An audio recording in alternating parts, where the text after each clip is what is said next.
Selamat datang di kelas Basis Data Dasar. Pada video ini kita akan belajar mengenai case study. Hasil akhir dari case study ini nantinya teman-teman bisa membuat ERD sederhana. Tahapan pembuatan ERD.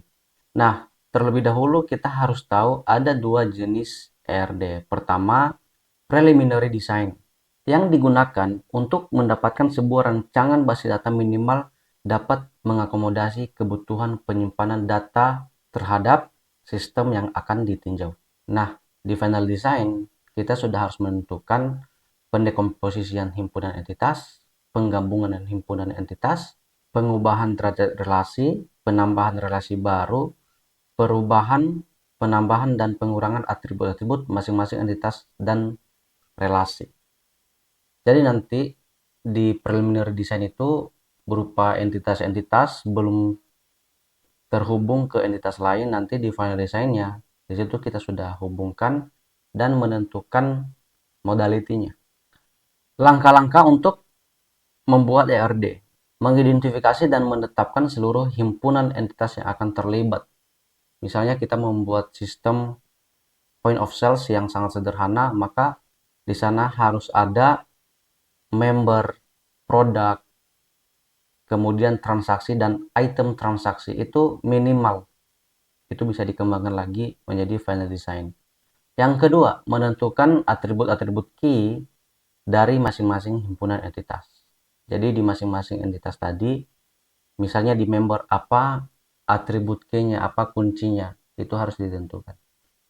Yang ketiga, mengidentifikasi dan menetapkan seluruh himpunan relasi di antara himpunan entitas. Jadi nanti teman-teman di sini kita sudah harus menentukan relasi antara entitas dengan entitas. Yang keempat, menentukan derajat atau kardinalitas relasi untuk setiap himpunan relasi. Jadi nanti di sini kita sudah harus menentukan kardinalitas relasi, kemudian modalitinya berapa itu harus termuat di ERD. Yang terakhir, melengkapi himpunan entitas dan himpunan relasi dengan atribut deskriptif. Jadi nanti atribut-atribut yang perlu dan yang harus ada itu harus diidentifikasi dan dimasukkan ke ERD. Relasi one to one. Cara untuk membuat hubungan antara dua entitas dengan relasi one to one. Pertama, menambahkan atribut primary key dari entitas yang memiliki derajat relasi paling besar ke entitas yang memiliki derajat relasi paling kecil. Pada case ini, satu departemen diisi oleh satu pegawai. Jadi, departemen adalah memiliki derajat yang paling besar. Makanya, primary key dari pegawai itu akan dimasukkan sebagai atribut di departemen seperti ini. Kemudian relasi one to many, satu ke banyak. Ya, jadi nanti pada contoh ini satu departemen bisa memiliki banyak pegawai. Ya. Foreign key ditentukan dengan menambahkan atribut primary key dari entitas yang memiliki derajat relasi 1 ke entitas yang memiliki derajat relasi n atau banyak. Nah, dari sini ini kan satu departemen banyak atau n pegawai. Nah, makanya primary key dari departemen ini akan jadi foreign key di pegawai. Seperti ini. Yang ketiga, relasi many to many. Penentuan foreign key dilakukan dengan membuat suatu entitas baru yang memiliki atribut foreign key yang merupakan primary key dari kedua entitas yang dihubungkan. Contohnya, ini adalah kasir dengan barang. Relasi antara kasir dan barang ini ya, kasir bisa menjual banyak barang. Banyak barang bisa dijual oleh banyak kasir juga. Relasi many to many, implementasinya ke dalam basis data akan terbentuk sebuah entitas baru yang namanya bisa disesuaikan. Contohnya ini transaksi. Jadi primary key dari kasir, primary key dari barang itu akan jadi foreign key di transaksi ini. Ini kode kasir, ini kode barang. Dan kalau Anda mau membuat primary key-nya juga, ini juga bisa. Ini contoh sebuah ERD. Manager mengeplai satu departemen. Jadi satu departemen dikeplai oleh satu manajer. Makanya nanti ada relasi one to one, tapi ini modalitinya juga hanya satu ya, seperti ini. Satu departemen dikeplai oleh satu manajer. Sekarang departemen memiliki pegawai ya, one to many. Satu departemen memiliki banyak pegawai, minimal ya, ini ada minimal satu. Kemudian pegawai bekerja ke banyak proyek, ini relasi many to many. Nah, kalau relasi many to many tadi, seperti yang kita bicarakan, relasinya itu akan menjadi sebuah tabel baru. Satu pegawai bisa mengerjakan banyak proyek, tapi tidak wajib. Ini nol, ini tidak wajib. Jadi nanti kalau ERD ini kita convert ke tabel, pertama tabel yang terbentuk apa? Tabel manajer, departemen, pegawai, tabel kerja, dan proyek. Nanti kita akan latihan untuk membuat ERD. Nah, ini contoh latihan untuk membuat ERD ya. Silakan teman-teman bisa latihan secara mandiri. Ini soal yang kedua, silakan teman-teman bisa lihat dan latihan mandiri. Selanjutnya, kita akan berbicara mengenai derajat relasi. Ada 3 derajat relasi yang biasa kita gunakan. Relasi unary, relasi binary, dan relasi ternary. Nanti kita akan lihat contohnya. Relasi unary. Jadi, kalau suatu entitas berelasi langsung dengan dirinya sendiri, itu adalah relasi unary. Jadi, contohnya orang menikah dengan orang. Ya, jadi ini berelasi dengan dirinya sendiri. Ya. Contohnya lagi karyawan, misalnya manajer, mengkoordinasi banyak karyawan. Ya, seperti ini. Ini adalah relasi unary. Sekarang relasi binary. Karyawan dijatah meja kerja. Ini yang one to one ya. Jadi binary ini ada 2 entitas yang terlibat. Mahasiswa bisa mengikuti banyak mata kuliah. Jadi keterlibatan antara 2 entitas. Relasi ternary. Relasi ternary adalah relasi yang melibatkan lebih dari 2 entitas. Contohnya ini komponen, pemasok, dan gudang.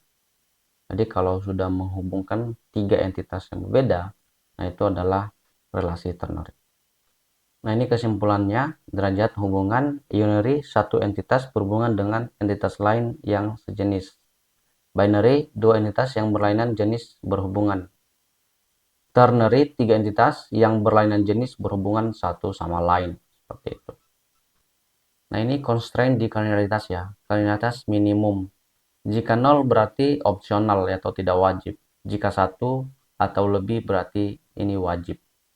Kardinalitas maksimum. Nanti langsung menentukan jumlah maksimum data. Film tersedia beberapa video. Ini adalah kardinalitas maksimum.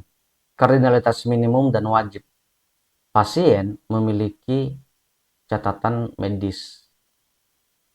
Lihat di sini, ini one n, many. Jadi artinya apa? Satu pasien memiliki minimal 1 catatan medis.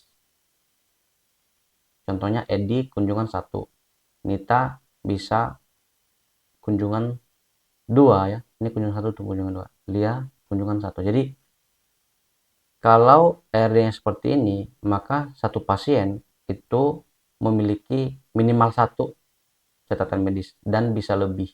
Dosen dijadwalkan ke mata kuliah, tetapi ini opsional ya. Untuk menentukan kardinalitas maksimum, maka teman-teman bisa membuat dalam kurung ya, berapa jumlah datanya. Ini adalah kardinalitas hubungan. Ini satu-satu, ini 1 wajib.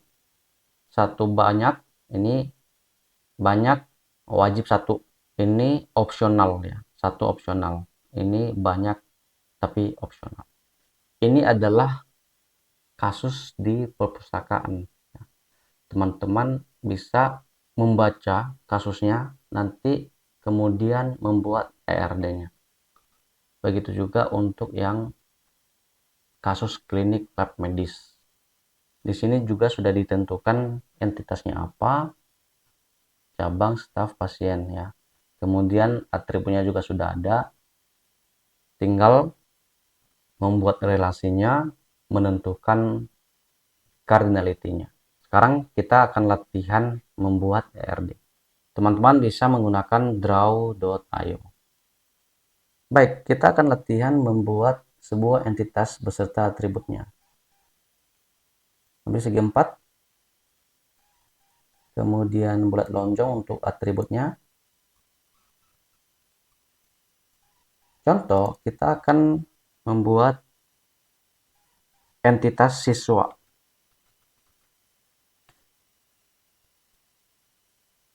Siswa sudah. Kemudian, nah, atribut kunci atau yang membedakan semua siswa adalah NIS. Itu tidak ada siswa yang memiliki NIS yang sama. Nomor induk siswa, kemudian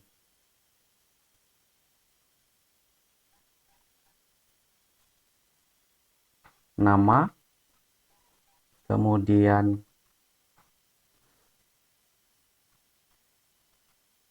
jenis kelamin, kemudian alamat. Seperti ini. Selanjutnya kita akan menghubungkan entitas ke atribut-atributnya. Kita membutuhkan sebuah garis.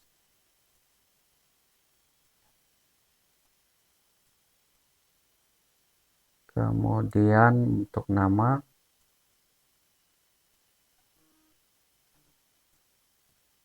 kemudian untuk jenis kelaminnya ini yang sangat sederhana banget teman-teman. Kemudian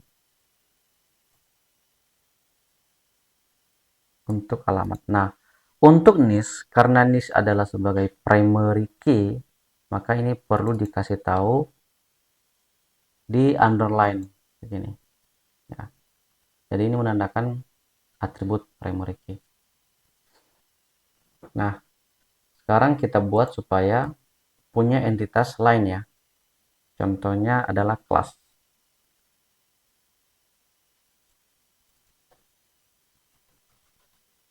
Kelas punya kode kelas sebagai primary key-nya dan punya nama kelas.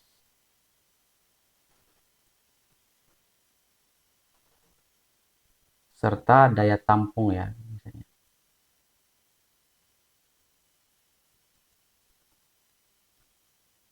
Kode kelas,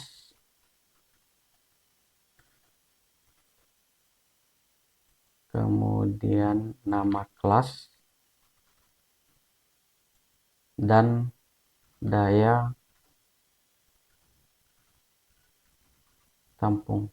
Nah, ini baru disambungkan seperti tadi.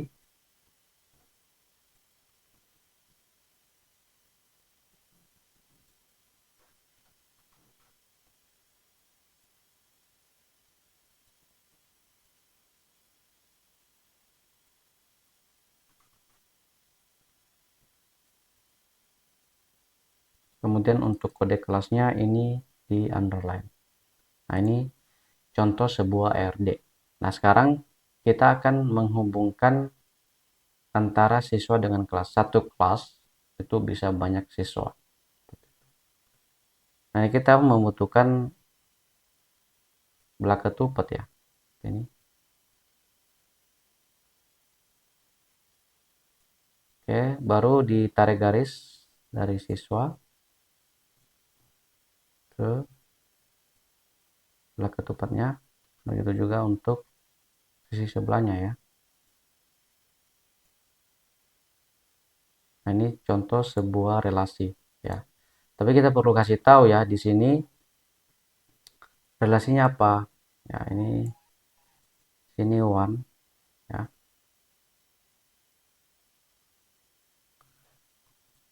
kemudian di sini many-nya ya, seperti itu. Nah, ini contoh sebuah relasi.